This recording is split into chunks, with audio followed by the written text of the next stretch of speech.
Kindness. It's definitely a core value of mine as a person, but I've never thought of it as a way of life until I read a book by our guest for today on the Underdog Leadership Podcast. The book was called Practice Intentional Acts of Kindness and Like Yourself More. Underdog listeners, if you've ever thought about how you could bring more kindness into the world, into your life, and into those little voices in your head, today's podcast is for you. And so without further ado, I'd like to introduce you to a gentleman who came into my inbox first. As a podcast listener, I get pitched all the time. I mean, I can tell you right now, there's probably 5 in my inbox. But for whatever reason, when I saw this one, Alan, I haven't told you this yet, but the way you pitched the concept of kindness resonated so deeply with my experience of the world that I just had to have you on. So welcome. Well, thanks for having me. I really appreciate it. Yeah. We're going to talk more about you, about your experience with this book and your work, which is kind of all about mind-body connection. But before we get there, how would you like to introduce yourself to our listeners? So I could say a lot of things. I think the first thing is that I've become over the years more and more interested in things that are both meaningful and fundamental to all of us.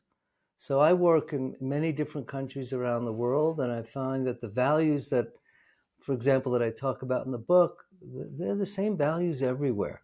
You know, and my background, I'm a Feldenkrais practitioner and trainer. That's a movement technique based on learning theories.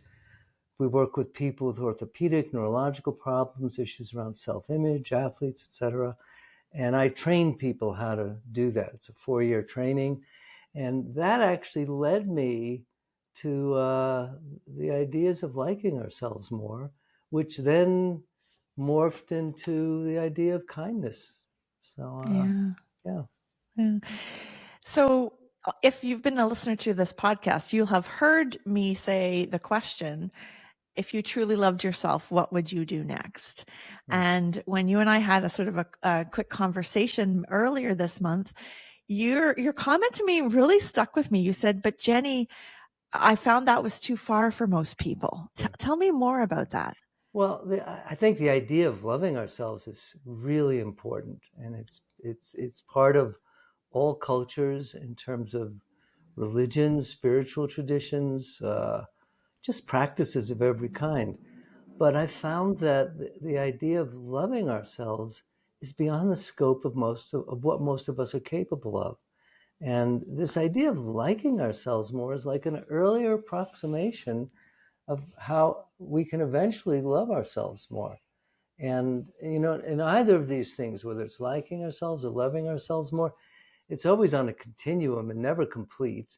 And while it sounds great, every level that we kind of accomplish ourselves at acquiring that or being that more, then there's the next level, which can be even more challenging.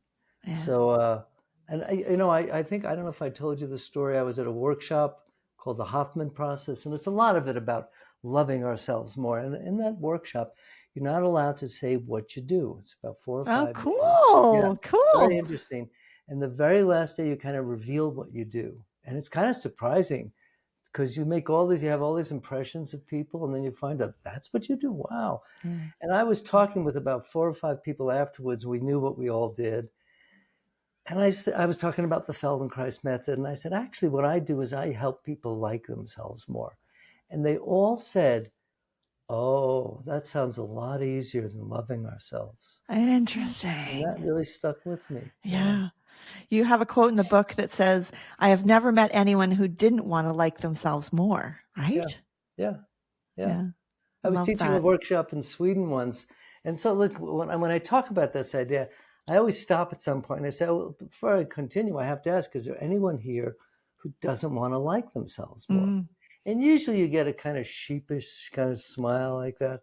This one woman shoots up her head and says, I already like myself. And I said, that's great. But that wasn't the question. The question is, would you like to like yourself more? And she went, okay, and so it's I think that if we really examine ourselves, this idea of liking ourselves more is at the basis of almost all the things we do, whether it's learning a skill or an instrument, whether it's having a particular relationship, a haircut, whether it's getting a job we like, that when we achieve these things, we feel better about ourselves. We like ourselves more. The only challenge with that is that they're all externally generated. And so I'm interested, like, how do I internally feel better about myself, regardless of the situation I'm in, the job I like or don't like, even the relationship that I might not be happy with, that I can still generate an internal sense of liking myself more of the time. I think that the extrapolation I'd like to bring to this conversation is the conversation about leadership, because what I found is healthy leaders like themselves. Healthy leaders are capable of humility, showing vulnerability, and all of this is tied to knowing who you are, but really liking who you are. I talk about a lot. I want to read this quote that you had. I did. So full disclosure, I read Alan's book, and we're going to talk about that at the end, cover to cover in 10-minute segments every morning. It was sort of my morning constitutional. And for things that I care about, I make notes because I just can't do anything without using my hands. I'm a piano player at heart. So that act of putting things down is important. And I would read a section and then I would kind of reflect on it. And there's some great exercises in it. So I have this little note on page 76. It says, self-compassionate individuals are motivated to learn and grow, but for intrinsic reasons, not because they want to garner social approval. And I think that's absolutely mirrors what I've seen in the leadership is when you're doing things for intrinsic internal reasons, it's just fun. It's play. It's not work. It's not hard, Alan, you know? Yeah. Oh, yeah. I would actually add to that in a leadership position, it's a great deal for the leader to like themselves. But I think that really great leaders are engaged in helping others like themselves more. And that's a tricky thing, right? Because we don't like everybody, right? I mean, we have to tolerate some people in work or guiding situations and stuff, but to be able to shift ourselves, like I've discovered, and I always have to be very careful about saying this because I don't need to invite more, that like when you get an email and you just see who it's from, or the phone rings and you see the name and you go, oh no, I realize that those people who irritate me, who I don't want to answer the phone, they're my best teachers. They're the ones I have to bring myself to a higher place of, okay, how do I engage with this person to help them like themselves more without any time frame? Because if I put a time frame, then I'm just frustrated. To be able to go, this person, I can tell you a very funny story, actually. Please. So I have Feldenkrais trainings all over the world. I had one in Santa Fe, and there was a woman in it who transferred from a training in Taiwan. She was a Buddhist nun. And I was giving feedback to another student, and it was not an easy conversation. It was pretty challenging. And finally, I just looked and I said, is it okay? I mean, did you hear what I said? And she went, I said, okay, that's enough. And then a Buddhist nun came up to me and said, oh, I'm learning so much about patience from you. And I was so flattered, like a Buddhist. Well, it turns out she's one of the more impatient people I've ever met, right? Anyway, she's great. And she organized a training for me, which I have now in Taiwan. And she's a Buddhist nun. She spent her whole life studying and teaching.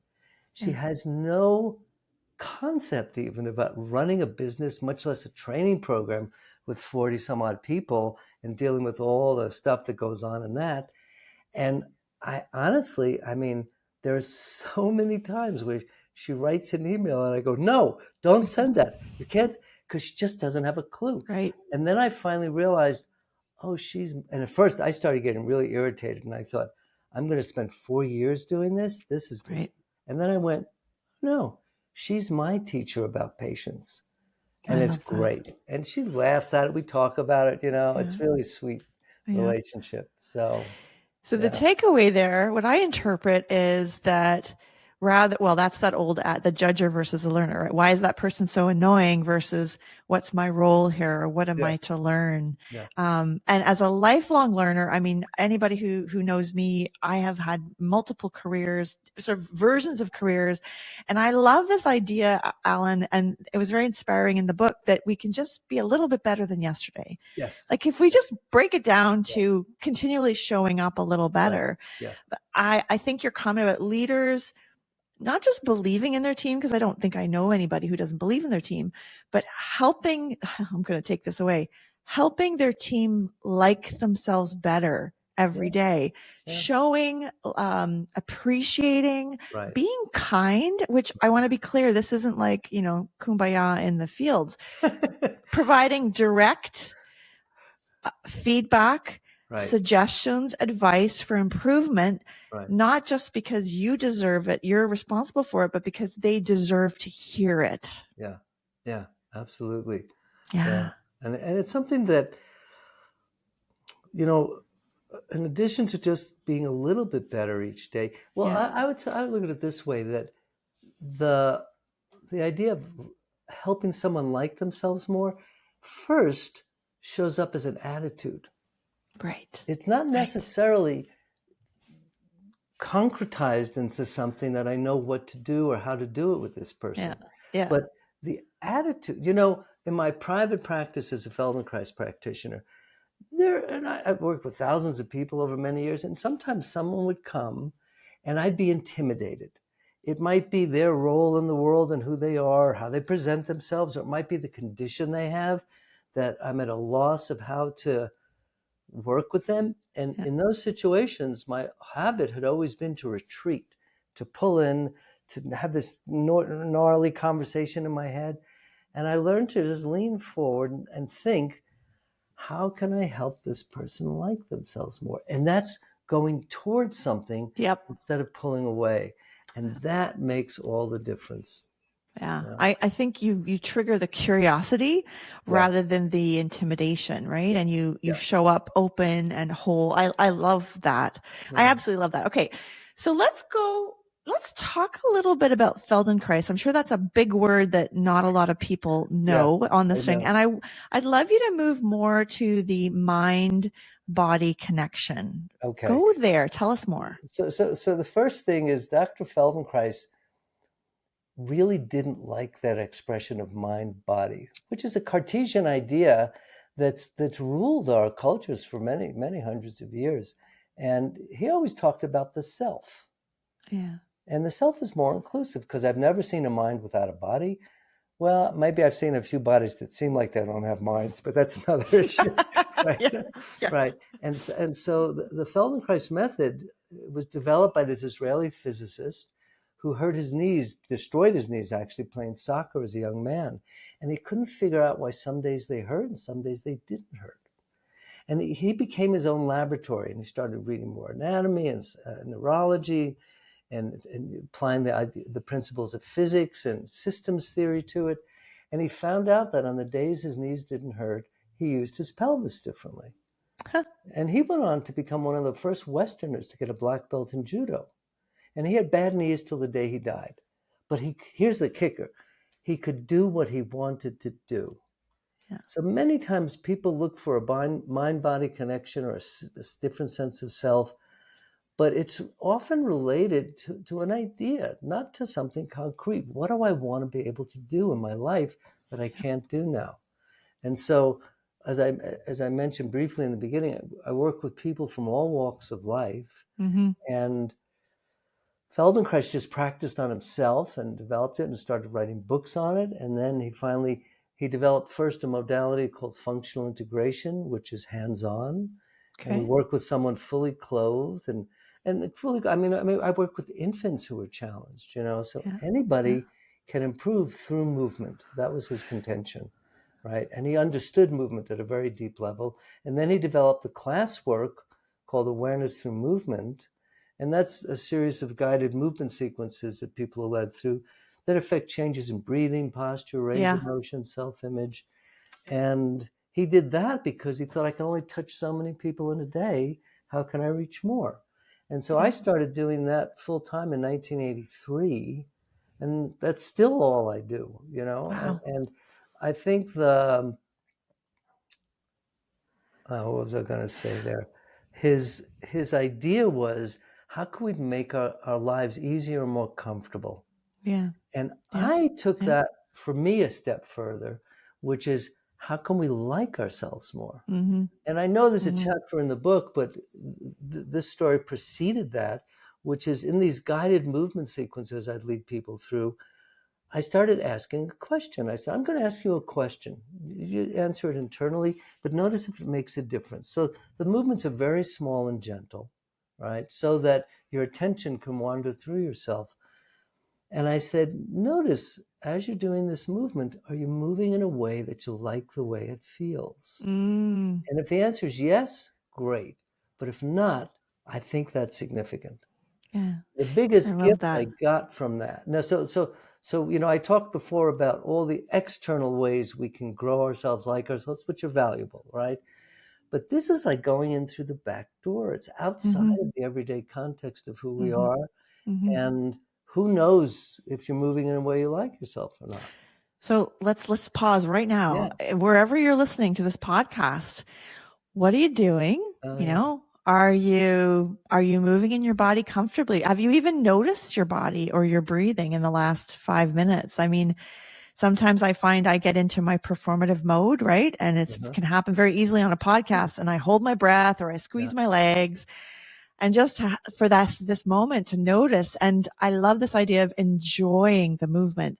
Yeah. You have these 4 words: thoughts, feelings, sensations, movement. Yeah. And I just love that progression, so that the movement is the final place. The movement is the natural experience of the body. I'm paraphrasing, but I That's hope it good. lands. Am I close? Oh, you're right. You're right on target. Yeah. Okay. But the thing about movement, if we talk about it as an influencer for affecting change in ourselves, it's the most immediate and concrete. We can change how we think. We can Yeah. change how we feel. But movement is, it's like right now. Yeah. That's really how Yeah. it happens. Yeah. Yeah. So I want to go, there was a whole section in the book that I'd like to explore more, Mhm. which I felt, I mean, I've done a lot of work around emotions and Mm, feelings, mm, but the way you describe it, I found quite revelatory. You talk about your feeling life. mm. And I'd love for you to explain to our listeners the difference between emotions and feelings, because and sensations. Maybe we'll do the Yeah. 3: Yeah. Yeah. emotions, feelings, and sensations. Well, the problem with making distinctions between them is it's all muddled in our language. So, Yes. and people use in a sense, they use our language incorrectly. Like, I feel, Yeah. what could I say? I feel like you don't respect me. Yeah. Well, that's not a feeling. That's an action I'm imagining that you're doing towards me. That's my projection also. I don't know. And our sensations are something that we're not very clear about. Mm. You know, I don't know if I wrote about it in the book, but when I was doing my Feldenkrais training, sometimes in Feldenkrais trainings, people say, well, we don't deal enough with emotions because we're always dealing with movement sensation, Sure. right? But if, and the model I use, that our, our, our emotions, which feelings, we feel sensations, we feel emotions, that's where it gets more confusing, right?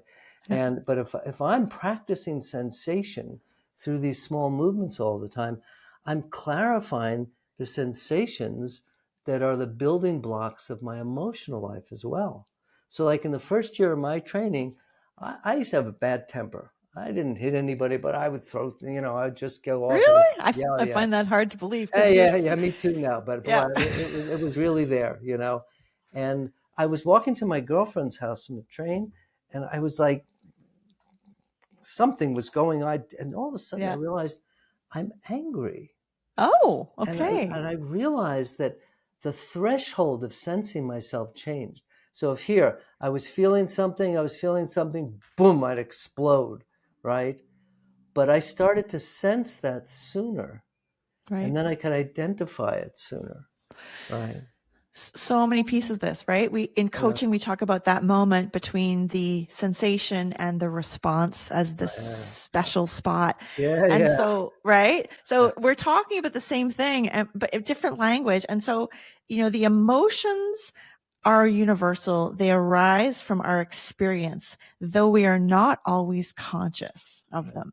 And then the feelings is actually the subjective representation of those emotions. That was fascinating to me because I thought feelings were the base. No, you're right. The emotions are the base, and the feelings are the interpretation, right, Alan? Well, it's a bit more complex than that even, because the part that you're talking about are the sensations that come together that we identify as our feelings. Like when I'm angry. When I'm angry, the tone of my musculature is different. When I'm in love, everything feels softer, Yeah. But there's another aspect to it that's very significant, which is the context.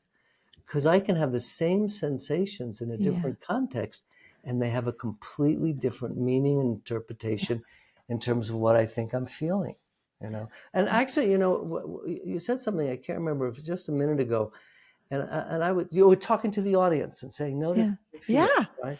And which I thought was a great idea. I'm going to use that. Yeah. What we're talking about here is being embodied.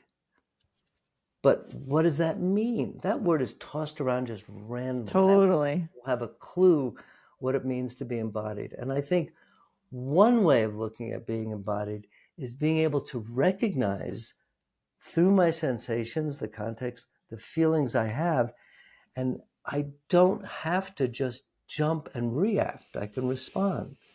And that moment you're talking about between the sensation and the response, sometimes people ask me, what's your next book about? And I go, well, I have this idea, but honestly, I don't have any answers for it yet. And it's all about the pause. Yeah. That pause. And there's many things written about the pause, but what I'm interested in is how can I help someone create the pause? Now, the thing is, to do that, you need awareness or attention, and some interest too. So if you don't have that, it's a moot point. I mean, nothing's going to happen from it. But that pause is like, oh, I get to listen to myself. And if we practice that enough, I think we become more embodied. I think you're right. And those sympathetic and parasympathetic nervous systems are so key. As leaders, we're often being driven by those systems subconsciously. I love your comment. I mean, fear and excitement are the two sides of the coin. They feel very similar in your body, to be honest. And having that knowledge of your body, one of my experiences with high performing leaders is they get really hung up in their brain. They think their way through problems. And so this conflict arises. And, I love your word of embodiment. And I agree, it's overused, but it's, maybe we say, it's truly integrating where your feet are, where your heart and where your head is at any moment in time. And that is probably the most important and yet most challenging job for someone in charge of others. For being in charge of others and being in charge of yourself. That's right. And the thing is, it's a bit of a challenge because it's not always comfortable. You talked about being comfortable, right? You're asking the listeners to notice what you're doing. The question I always ask is, when do you decide to get comfortable? And the most predominant answer is when I'm uncomfortable. Now, if you think about that, that's one crazy criteria. That means I have to be uncomfortable before I get comfortable. But if you look at a child, they regulate their whole life by their state of comfort. And then they learn to ignore themselves. They have to learn to ignore the sensations, which muddles the feelings, which muddles their relationship with the world. And that's who we all are. We're all a little bit muddled from our upbringing. It's not bad. It's the way it was, but we can unwind it a little bit and come back to a feeling sense of myself that feels more respectful and more authentic with what's going on with me. But it's not easy. I don't think it's so easy, actually. I wish our listeners were if you have video, you could go onto the YouTube page and have a look at Alan and his essence and on physically video and etc. What I want to remark on is the energy you exude, Alan. And I talk a lot with my clients about, as leaders, you're responsible for the energy you bring in the room. Yeah. And so when you bring in the energy into the room of intensity, which of course I'd like to think is an attribute, there's also like a dark side to that, right? The intensity of making people feel like they're on the spot, re-triggering trauma. I mean, I use that in a very loose term. But if I think of myself as a leader that wants the best out of people, who wants everybody on their team to like themselves, it behooves me to be responsible for my own parasympathetic nervous system, for my own energy I'm projecting, to create the space. When we talk all this blah, blah, blah about psychological safety, Right. To your point, the energy and the kind of way we enter into that space and how we hold space, I believe is 3-4 times more important than the words we say. Sure, definitely. And there's so many things that I think of when you're saying that. And the first thing I think is the teachers I've had work for me who they'll be like, this is so interesting. Okay, you say that once or twice, fine. But when you say it 4 or 5 times a day, it loses its impact and it becomes irritating. Yeah. Interesting for that person. May not be interesting for me. So I can say, you might find this interesting. Let's find out together, right? To leave the opening. Oh my gosh. That is so good. Well, I'm not even done. Okay. But I want to capture it just so that we can use it as a learning. Rather than projecting what you think about something, the way you open that up with might to create a space to bring people in. I just had to say it. Sorry. Keep going. Good. So the role that any of us have as leaders in terms of presenting something and seeing how people are reacting or responding to what's going on is something that it's creating the space where someone can listen as opposed to me just throwing out stuff. But there's one word, and I can't remember the word you used, but it started with an R, and it made me think of another word with an R, which is reversibility.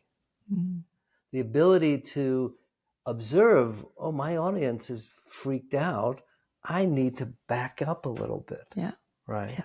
And even with our own feelings, to ask the question, this is an interesting question. I think, for example, I said I used to have a bad temper. I don't get angry very much anymore, but when I do, one of the questions I ask is, can I not be angry? And I'll tell you, 9 out of 10 times I can. And that other one time, it's just this irritated justification that pushed through some. It's not useful in any way. And so reversibility for leaders, I think, is essential. Yeah. So that interruption of can I not be angry? To me, that's an interruption, right? You've got an internal thought process going. You've made a bunch of assumptions about X, Y, and Z, which is really I just want to own that's really hard not to in the world we live in. I know, yeah. Right. But that interruption with an open-ended question, the curiosity, something that I think a lot about in coaching is to show up without judgment is freaking hard, and to continually remove any potential judgments that I might be experiencing to serve the client. And your point about going to curiosity, or earlier you said leaning in rather than stepping back, I think that's a learning moment for our audience. If your tendency is to back away and recoil or cross your arms, then get uncomfortable and lean in. Yeah. Do the opposite, Alan. Yeah, I can say I had a teacher a few teachers working for me in a program in Australia, and I asked one of them to do a presentation as if it was for the public. And we had been collecting all these questions people were frightened of being asked in a public talk, and the students were just firing the questions at this person. And she did a great job. And then I asked one of the other assistant teachers to do the same thing, and they started doing it. And after about 3 minutes, they said, I'm going to go meta now and explain my process. And I'm sitting in the back going, you're going to do what? I was like, that's not what I asked you to do. And so the thing was, the person kept doing that. And the problem with it wasn't that interesting. And it was taking a lot more time. And I was getting angry. And I caught that. And so when it was over, I said, I have a question. And I realized I needed to give him the benefit of the doubt. I needed to find out. I said, do you know that wasn't what I asked you to do? And if he had said, really? I would have gone, oh, this was my fault. I didn't communicate Right. well. But he said, yes. And I went, yes. Why'd you do that? And he had all these reasons. And I said, this isn't about you. This is about their learning, you know? Yeah. And so it's to give someone the benefit of the doubt in those moments when we're irritated. Because like my Buddhist nun organizer, she's so sweet. When I ask her, what were you thinking? She always has an idea. It's not my way of thinking. It's not the path I would go down, but people aren't just acting out of some idiotic reason. They thought that was a good idea. Yeah. You know? And that ties to an inflection too. You know, what were you thinking? Yeah. Oh, yeah. Versus what were you thinking? Yeah. Could you share some insights, right? Yeah, definitely. Yeah. Yeah. I want to ask you an important question. I think you shed some really good insights for us around delivering feedback. Oh, yeah. It's one of the things that many leaders struggle with. You know, especially I talk a lot about ambitious and compassionate leaders, like people that genuinely care. Right. Did you have any advice or thoughts for how to prepare for delivering feedback and in the act? Well, you know, there's just so much preparation you can do, because for me, at least, when I give feedback, I can't really know how they're going to respond. But the first thing that comes to mind is we have to do it a lot. So we've encountered all these different responses more and more, so we know better how to navigate them. Okay. Right. And so that navigation of it, and, you know, the pause that we're talking about, listening, letting someone finish what they're saying. If I feel someone is being defensive about something, I wait. I give them even more time. And then they may even ask, so is it okay if I talk now? You know, to keep creating an opening, more space for something like that. And to realize that, well, one thing is people confuse feedback with criticism. Right. Both on the giving and the receiving end. I can be giving someone feedback, but they'll take it as criticism. And so I have to be really attentive, watching, listening to that person to see where they're going. Like the story I told before, when the person, I was giving them feedback and they were having a hard time with it. And finally, I just stopped. I thought, this is getting worse. And I said, did you hear what I said?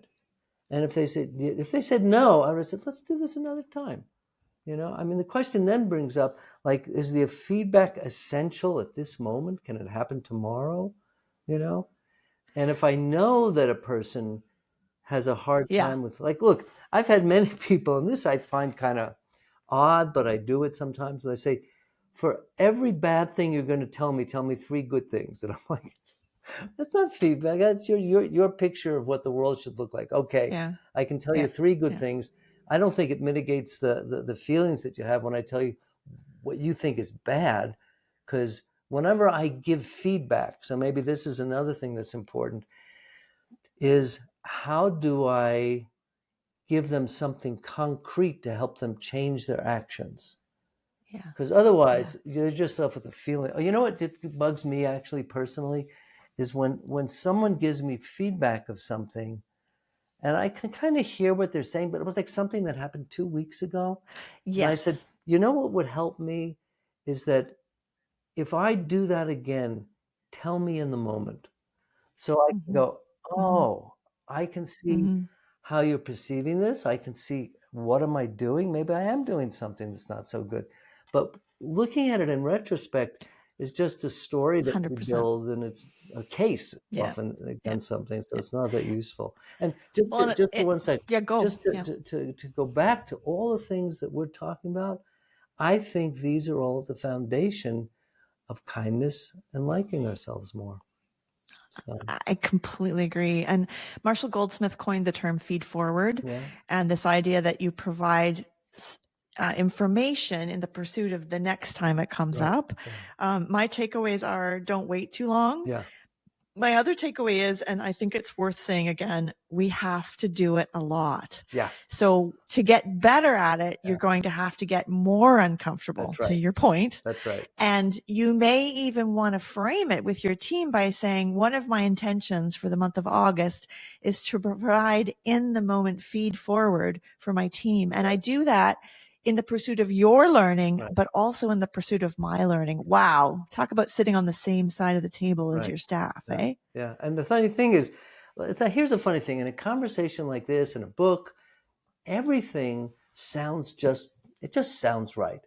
But Yeah, then, we're brilliant, right, Alan? yeah, we're really great. Yeah. And why isn't this person understanding this, right? And that's the thing. It's like, in the moment, that's where we need to have a high degree of adaptability. I used the word reversibility before too, but to be able to adapt, to go, oh, this isn't where I thought we were going. Yeah. How did I get here? Can I get out of here? Is it good for them? What's going on? So it's and I've been teaching people for 40 years, and Yeah. I think I've encountered pretty much every confrontation I could imagine. Mm-hmm. And every time I settle in like that with that thought, something else comes and bites me in the ass that I never could have imagined. And how do I deal with this? And okay, well, I get better at it each time. But, yeah. Well, the difference between feedback and criticism is only perception. That's right. It's all perception. Yeah. And so I think about my younger self a lot. I think a lot about my trajectory, because it helps me understand concepts and things, what would have helped me back then. Mm-hmm. And I think that in the past, I held a very defensive position most of the time. Mm-hmm. And by holding a defensive position, by definition, everything that comes at you is criticism. Right. Yeah. It's never feedback, right? Yeah. So I think about, how could I have reached myself back then? And one of the things that really kind of permeates this whole interview, which I want to just flag for folks, is asking permission. Yeah. Mm-hmm. Would it be okay if I shared some feedback with you? Alan, could we go here? Right. I noticed blank. Your body seems tense. Would you like to talk about that? Like, I just think and people kind of give us a poo-poo about calling it softness. And I want to just hit them in the nose, which is not very soft. But, this sort of I know best, sort of strong, harsh, top down, it's just not working for our society. And I think these skills you're talking about and kindness being the place to lead from, and curiosity, you're onto something here, my friend. In the book, I mentioned a man named Marshall Rosenberg, who's passed away, and he wrote a book called Nonviolent Communication. And I had a colleague friend who was constantly send me information about this. It was years ago. And I was like, I'm not interested. And then one of my students gave me a videotape and said, now I've got to watch it. And I watched it and I was blown away. And I think it was one of two things that dramatically changed my teaching over the years. And it's a simple model. It's making an observation that's concrete and clear, not an interpretation, not a diagnosis, and then looking at the underlying feeling, and then at the need, and then of course the action, but looking at someone's feeling. So like if I'm with someone and let's say I'm giving them feedback, right? And they start to get defensive, and I can look at them and go, is this uncomfortable for you? I'm projecting, I know that, but if they go, no. And I said, well, would it be better at another time?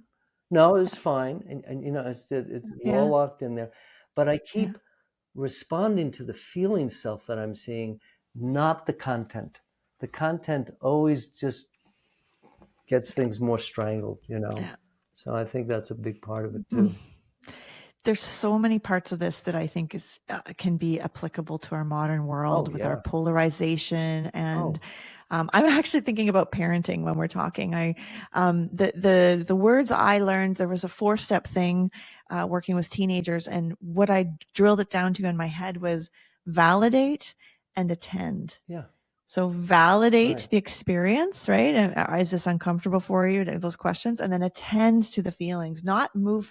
So attend to it. Don't avoid it. Right. Actually, That's to your right. point, lean in. Yeah. These are, and this is hard work. I don't want to make it sound again like these two talking heads, Alan and Jenny, but you can get better at it. Yes. And it involves you showing up in the ring and getting it wrong Yeah. and practicing and Right. practicing. So When you say that, what did you use the word? Attend and validate validate the and feeling and then attend to the feeling. You know what you're describing so well is we all want to be listened, seen, and heard, right? But we only want to be seen for the good things. We Thank don't you. want to be seen for the bad things, right? Things we don't like about ourselves. If you see that, that's like the dilemma of awareness. You know, my work is a lot about awareness. And usually pretty early on, I say, so I'm going to give you the bad news about awareness. Okay. The first thing is awareness is irreversible. You can't become unaware again. You can't become ignorant. You can go into denial, but that takes more work than anything else. And the other thing is awareness doesn't discriminate. It doesn't say, I'm only going to show you the good things. That light shines on everything, you know, and it's like, wow, that's a moment of responsibility, you know. It sure is. It sure is. And I really have enjoyed the components of this talk about how that moment of responsibility ties to leadership, Alan. Okay, so a couple of takeaways. First of all, most important, how can people stay in touch with you? Tell us more. Please describe your book and how they can get it too. Okay, so my book is on Amazon and it's there as a paperback. I like to say a Kindle instead of a Kindle. And it's also an audiobook that I read. So that's available there worldwide. And then I have a website called practicing-kindness.com, which has a whole bunch of stuff about the book and a worksheet, a sample worksheet that's in there, and lots of other things. And then you can contact me through there too. That sounds great. And Sounds great. one other thing, Go if you ahead. contact me and you don't get a response in 3 days, I didn't get it. So I respond myself and I do it quickly. I love that. I love that. Final thoughts about kindness. I want to sort of give you this stage to maybe encapsulate some of your observations. There's great wisdom in what you bring to us today. I'd love to hear your final thoughts. My thoughts on kindness generally, that, well, as I said in the beginning, I think it's fundamental to us all. And I think, so you know what I would say? I would say that if we want to make a change, and this is nothing like I didn't create this thought. This has been out there for many years, probably forever, which is that the change we want to see in the world, whether it's liking ourselves more or kindness, that it has to begin with each of us, just in little small steps, you know, and being kind to ourselves when we're not achieving it or not being or discovering, oh, I could have been better. To go, okay, I have more direction, more orientation now. And that we be patient with those who we think aren't kind, you know, and that we, you know, it's like that saying that they're doing the best they can with the information they have, you know, and that I think, so I think I'm seeing kindness as that like a balm or a something you can put on your hand, or cream that helps. And so I want to do a homework for folks that are here on this call. What is one way you're going to practice kindness towards yourself today? It could be clocking 10 minutes for a book. For me, it could be choosing not to make that extra chicken thing for dinner because it's going to make me smushed between A and B. It might be taking time to call a friend. It might be doing less. I mean, there's so many ways. It might be standing in front of a mirror and reminding yourself that you're awesome, and whatever you need. But you've taken the time to listen to this podcast and to hear Alan and I pontificate and explore this topic. How are you going to implement it in your day today? And if you do, when you do, would you let me know at jenny@chavner.com? That would be amazing. And Alan, when I get responses back, I'll let you know so that, we record in this little vacuum called a podcast, and we hope we make a difference and somebody hears it, but that would be helpful to me. I would love that. Send anything on to me. I'd appreciate it. Sounds amazing. Okay. Well, without further ado, Alan, thanks so much for your thoughts, for your insights. I loved this book, Practice Intentional Acts of Kindness and Like Yourself More. Alan's last name is Questel, Questel. I just wanted to flag that. We'll have that also in the show notes. And without further ado, folks, listen, have another great week. As I always end our podcasts, go be great. And thanks so much for having me. I really enjoyed it.